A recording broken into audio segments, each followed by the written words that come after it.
Puttaparthi Telugu Desam party కార్యాలయంలో ఘనంగా mini Mahanadu పెద్ద ఎత్తున హాజరైన తెదేపా శ్రేణులు ఏఐ టెక్నాలజీతో నూతన సాంకేతిక పరిజ్ఞానాన్ని వినియోగించుకుని ఒకవైపు సంక్షేమం మరోవైపు రాష్ట్రాన్ని సీఎం చంద్రబాబు అభివృద్ధిలో పరుగులు పెట్టిస్తున్నాడు. రాష్ట్రంలో పుట్టపర్తిని నెంబర్ 1గా నియోజకవర్గం ఎమ్మెల్యే పల్లె సింధూరా శ్రీ సత్యసాయి జిల్లా పుట్టపర్తి తెలుగుదేశం పార్టీ కార్యాలయంలో ఘనంగా మినీ మహానాడు నిర్వహించారు. ఈ కార్యక్రమానికి పుట్టపర్తి నియోజకవర్గంలో వివిధ మండలాల నుండి పెద్ద ఎత్తున తెలుగుదేశం పార్టీ కార్యకర్తలు, నాయకులు, అభిమానులు తరలివచ్చి భారీగా హాజరయ్యారు. మినీ మహానాడు కార్యక్రమాన్ని పుట్టపర్తి నియోజకవర్గం ఎమ్మెల్యే పల్లె సింధూరా తెదేపా జెండా ఆవిష్కరించి ప్రారంభించారు. వేదికపై ఎన్టీఆర్ విగ్రహానికి పూలమాలలు వేసి నివాళి అర్పించారు. పార్టీ సిద్ధాంతాలను మళ్లీ ప్రజల మధ్యకు తీసుకెళ్లే ప్రయత్నానికి నాంది పలికారు. ఎమ్మెల్యే సింధూరాతో పాటు మాజీ మంత్రి పల్లె రఘునాథ్ రెడ్డి, జిల్లా తెలుగుదేశం పార్టీ అధ్యక్షులు అంజినప్ప, ప్రచార కార్యదర్శి సామకోటి ఆదినారాయణ, ఇతర తెలుగుదేశం పార్టీ శ్రేణులు పెద్ద ఎత్తున కార్యక్రమంలో పాల్గొన్నారు. మినీ మహానాడు ఉద్దేశించి ఎమ్మెల్యే సింధూరా మాట్లాడుతూ బడుగు బలహీన వర్గాల ఆశాజ్యోతి, పేదల పాలిట పెన్నిది నందమూరి తారక రామారావేనన్నారు. ఆయన ప్రారంభించిన సంక్షేమ పథకాలే ఆంధ్రప్రదేశ్ రాష్ట్రానికి దిశానిర్దేశం చేశాయన్నారు. ఎన్టీఆర్ చేసిన సేవలకు చిరస్మరణీయమని పేర్కొన్నారు. సంక్షేమం, అభివృద్ధి రెండింటికి నాంది పలుకుతున్న ఏకైక ముఖ్యమంత్రి చంద్రబాబునేనని, నూతన టెక్నాలజీతో రాష్ట్రాన్ని ముఖ్యమంత్రి చంద్రబాబు పరుగులు పెట్టిస్తున్నాడని, చంద్రబాబు దూరదృష్టితోనే రాష్ట్ర అభివృద్ధి సాధ్యమవుతుందని ఎమ్మెల్యే పేర్కొన్నారు. విజన్ ఉన్న ముఖ్యమంత్రి కేబినెట్లో ఎమ్మెల్యేగా పనిచేయడం నాకు ఎంతో సంతోషంగా ఉంది.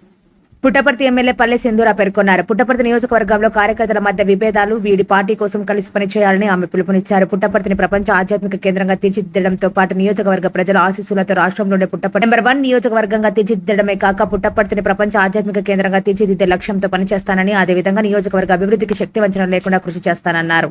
ఇంకా ఏదైనా హెల్ప్ ఉంటే నేను చేయగలిగిందంటే ఖచ్చితంగా చేస్తాను. నాతో పాటు అడుగు ఏంటి అని అడుగుతున్నాను.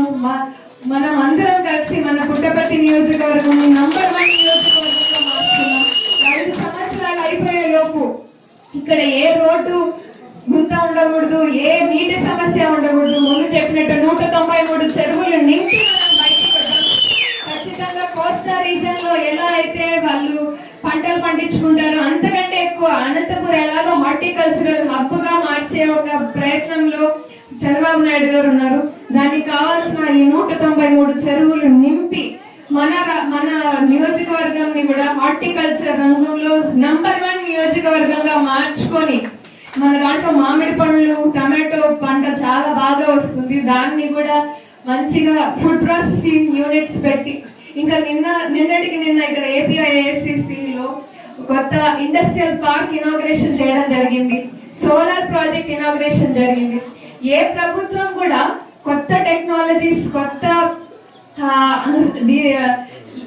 మన దేశంలోనూ రాష్ట్రంలోనూ వస్తున్న కొత్త కొత్త టెక్నాలజీస్ ని ప్రజల వరకు తీసుకెళ్లాలి అనే ఆలోచన చాలా తక్కువ ప్రభుత్వాలు చేస్తాయి. కానీ మనం అంత అదృష్టవంతులమో మనం ఒక్కసారి గుర్తు పెట్టుకోవాలి. ఎందుకంటే చంద్రబాబు నాయుడు గారు అంత వయసు ఉన్నా కూడా ఆయన ప్రతి ఒక్క టెక్నాలజీని ఏఐ తీసుకోండి, గ్రీన్ ఎనర్జీ, సోలార్ పవర్ తీసుకోండి, ఇండస్ట్రియల్ పాలసీలు తీసుకోండి, ఫుడ్ ప్రాసెసింగ్ పాలసీలు తీసుకోండి, ప్రతి ఒక్కటి కూడా డ్రోన్ టెక్నాలజీని, ఇవన్నిటిని కూడా ప్రజలకి ప్రతి ఒక్క లైఫ్ లో అనుసంధానం చేసుకుంటూ మన గవర్నమెంట్ పాలసీలకి దాన్ని ముడివేసి ప్రజల ప్రతి ఒక్క లాస్ట్ వరకు దాన్ని ఎఫెక్ట్ రావాలి అని చెప్పి ఆయన చేస్తున్న కృషికి ముందర నిజంగానే మనం ఎంతో గర్వపడాలి. అలాంటి ఒక ముఖ్యమంత్రి టెక్నాలజీ సెంట్రిక్ డెవలప్మెంట్ వైపు, అభివృద్ధి వైపు, సంక్షేమం వైపు ఆయన తీస్తున్న అడుగులకి దాంట్లో నాకు